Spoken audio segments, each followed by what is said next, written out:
Fellow South Africans, Bagaetsu Dumelang. Let me first of all thank the Chief Whip of the Majority Party for tabling this very important motion for debate in what clearly must be a very difficult time for his party at this time. I think it's indeed crucial that we take stock of where we are as a nation following the local government elections on the 3rd of August. Because make no mistake, South Africa woke up to a different country on the 4th of August. On the 11th of August, Patricia de Lille was re-elected Mayor of Cape Town after the DA won 66.61% of the vote. And on Thursday, our former leader in this parliament, Ethel Trollip, was elected unopposed as Mayor of Nelson Mandela Bay.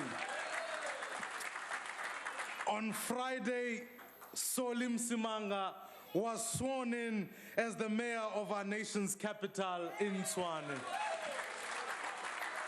And I've also just returned from our economic heartland, Johannesburg, where we witnessed the election of Herman Mashaba as mayor last night.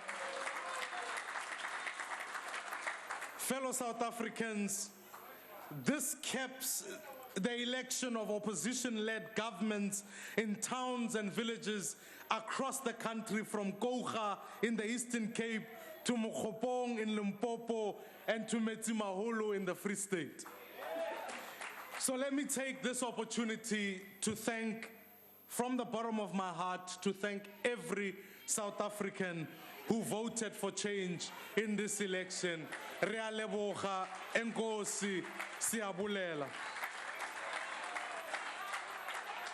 You showed us indeed what we are capable of as a nation. You showed us that in fact when things go wrong, we have the capacity to choose a different path. And in fact, it is indeed fitting to evoke the memory of Utatu Nelson Mandela, who once said, "May our choices reflect our hopes, not our fears." In this election, millions of voters chose hope over fears. They refused to succumb to the divisive race-based rhetoric because they know that we are better together. So to my ANC colleagues on this side of the House, the lesson of this election is very clear. Never take voters for granted. The voters are watching us and they will throw us out of office if we disrespect them.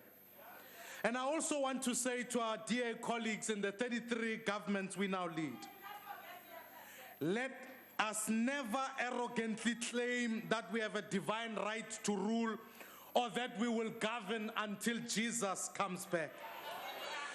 Let us govern with grace and humility. Let us listen to the people who put us into power.